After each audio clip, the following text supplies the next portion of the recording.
नमस्कार, मैं अंकित सिंह हूं और आप देख रहे हैं किसान तक। और हमारे साथ बक्सर के सांसद और बिहार के पूर्व कृषि मंत्री सुधाकर सिंह जी हैं। और इस समय चुनावी माहौल है, काफ़ी ठंड का मौसम धीरे धीरे आ रहा है, लेकिन इन दिनों बिहार में सरगर्मियाँ तेज हैं, तापमान थोड़ा सा हाई है। सर, क्या कुछ रहेगा इस बार? तमाम वादे हो रहे हैं, रोजगार की बातें हो रही हैं और किसानों को लेके भी क्या कुछ रहने वाला है मुद्दा इस बार? देखिए, मीडिया को हजम इस बात का नहीं हो रहा है कि तेजस्वी जी ने जो कहा है कि हर परिवार को एक सरकारी नौकरी देंगे। मीडिया को पिछली बार भी ये बात हजम नहीं हुआ था 2020 के चुनाव में, जब उन्होंने कहा था कि 10 लाख पक्की सरकारी नौकरी देंगे।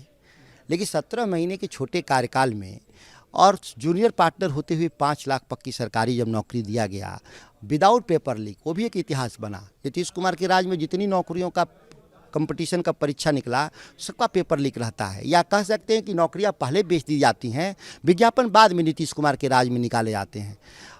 ये लोगों को आश्चर्य हुआ कि कैसे हुआ, लेकिन हुआ कि नहीं हुआ। उसी तरह से आज के दिन में हमने जो भी बात कहा है वायदा, वो सभी वायदा पूरा करने में हम सक्षम हैं। कहीं कोई दिक्कत नहीं है, केवल लोगों को इच्छा शक्ति का सवाल है। आखिर अडानी को इसी राज्य में 1050 एकड़ ज़मीन मुफ्त में दिया गया कि नहीं? 500 करोड़ रुपए खर्च लगे थे उसको ज़मीन खरीदने में बिहार सरकार को।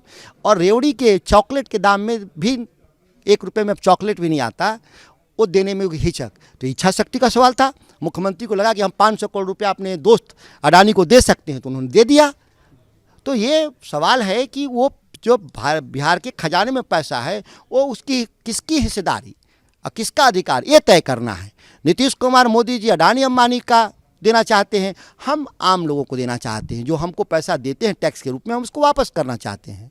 तो उस मुद्दा इस बार क्या कुछ रहेगा? किस चुनाव में हर चीज़ पर कोई अलग? देखिए, हमारा मुद्दा रहेगा 200 यूनिट मुफ्त किसानों को देंगे, सभी को देंगे बिजली मुफ्त। हम मंडी कानून बनाएंगे, हम MSP कानून बनाएंगे। हम बिहार में उन तमाम फसलों पर भी हम खरीद सुनिश्चित करेंगे जो अभी तक नहीं शुरू हो पाया। हम कोऑपरेटिव में जो हमारा जो किसानों का जो KCC है, उसका हम ब्याज को माफ़ करेंगे। हम तमाम ऐसे हम योजनाओं को लेकर आने जा रहे हैं किसानों को, जो आपको चौंकाने वाला होगा। जो खाता खेसरा लॉक कर दिया गया है सर्वे के नाम पर बिहार में लाखों किसानों का, उसका खाता खेसरा लॉक को भी हटाएंगे। और एक हम न्यायपूर्वक सुनवाई के बाद ही किसी का ज़मीन को सरकारी अधिग्रहण होगा। भूमि अधिग्रहण पर भी हम लोग हर साल रिवीजन करेंगे, बाजार मूल्य के हिसाब से सर्कल रेट तय करेंगे। और जो पहले का जो है उसको हम ब्याज सहित पैसा वापस करेंगे। कि आपने लगातार आंदोलन किया, चाहे बक्सर का मामला हो, चाहे कैमूर में हो या औरंगाबाद, तमाम जगहों हर जगह आंदोलन हो रहे हैं। और कहीं ना कहीं एक बिहार में ज़मीन को लेकर बड़ा मामला रहा। किसान पटना से लेके जिला स्तर हर जगह आंदोलन किए। देखिए, नीतीश कुमार, मैंने कहा ना कि कैसे 1050 एकड़ ज़मीन अडानी को दे दिया गया, वैसे ही भारतमाला में भी प्राइवेट कंपनियों को सरकार ज़मीन दे रही है। औने पौने कौड़ी के भाव, जब ही ज़मीन लाठी के बल पे कब्जा करके, पुलिस को भेज करके, फसलों को बर्बाद करके, आखिर कैसा हम देश बना रहे हैं? कोई हमारे किसान आतंकवादी नक्सली नहीं है कि उनके खेतों पर ज़बरदस्ती आप बंदूक के बल पे आप कब्जा कर लेंगे। आप वार्ता के जरिए, संवाद के जरिए आप हल कर सकते हैं इस मामले को। लोगों का उचित मुआवजा दे करके कर सकते हैं हल। यह कानून कहता है, लेकिन कानून लागू करने की जिम्मेदारी सरकारों पे होती है। और सरकार ही कानून तोड़ दे तो निश्चित तौर पर हमको आंदोलन के जरिए इस बात को रखना पड़ता है। सर, कुछ मामले ऐसे भी रहे हैं कि आपके कैमूर में एक मोहनिया से एक श्वेता सुमन जो नाम है, वो उनका नामांकन रद्द किया गया है। तो काफी देखिए, दुखद है कि कोई भी इस देश में बोनाफाइड नागरिक दलित रविदास समाज का कैसे कोई राजनीति करेगा? पिछड़े वर्ग के लोग कैसे राजनीति करेंगे? दलित वर्ग के लोग कैसे करेंगे? आप रातों रात सर्टिफिकेट रद्द कर देते हैं, जो कानून विरुद्ध काम है।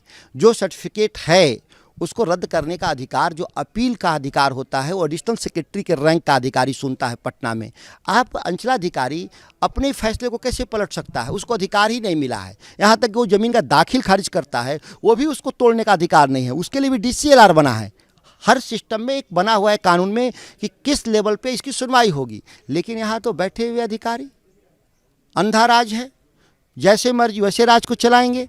और इलेक्शन कमीशन तो अब चुनाव आयोग तो चुनाव आयोग हो गया। वो अमित शाह और नीतीश कुमार के कहने से काम कर रहा है, वो निष्पक्ष चुनाव नहीं करा रहा है।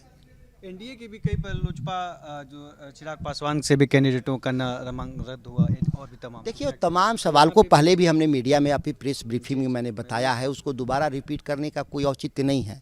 लेकिन नीतीश कुमार जरूर बदला साधना चाहते हैं। चिराग पासवान से, कि पिछली बार उनके कैंडिडेट हार गए थे चिराग पासवान के अलग लड़ने से।